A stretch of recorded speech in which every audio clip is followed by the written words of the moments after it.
Que cache le silence de la communauté internationale? Bon, le silence de la communauté internationale surprend un tout petit peu. C'est ce qu'il fait, à dire tout à l'heure, mon confrère Moubarak, c'est que Ouattara a été un pion de la communauté internationale. Oui. Au premier chef, la France. Parce que ce qui s'est passé, comment Gbagbo a été combattu. Oui. Et c'est les Français, grâce à l'intervention décisive des Français, que Ouattara a été installé au pouvoir en Côte d'Ivoire.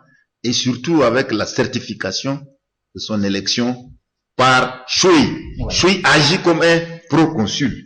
Et puis deuxièmement, lorsque le représentant de l'Union africaine, qui était l'ancien premier ministre du Togo, premier ministre de la transition, Maître Joseph Kofigo, il était le seul diplomate à assister à la prestation de serment de Gbagbo. Et son rapport a été rejeté par les Nations Unies. Personne n'a pris en compte le rapport qui a été rédigé par Maître Joseph Kofigo. Qu'est-ce qui s'était passé? Gbagbo a demandé également les décomptes de voix tout simplement. Personne n'a voulu ça prendre au sérieux parce que il y a déjà le poulain qui était là. Donc, pour la communauté internationale, Ouattara était l'homme qu'il faut pour la Côte d'Ivoire. Mais or, vous faites boyer les enfants. Ils sont tous des enfants de vous faites boyer. Ils doivent faire la paix. La Côte d'Ivoire a besoin de la paix. Il faut la sérénité, le calme. Et puis, il faut aussi la justice.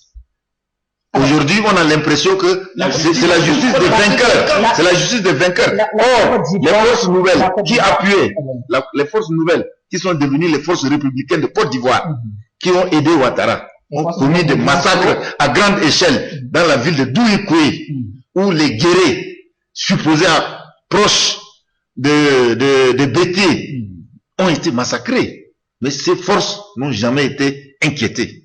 Et vous voyez, c'est une plaie. Il faut chercher à penser cette plaie-là d'abord.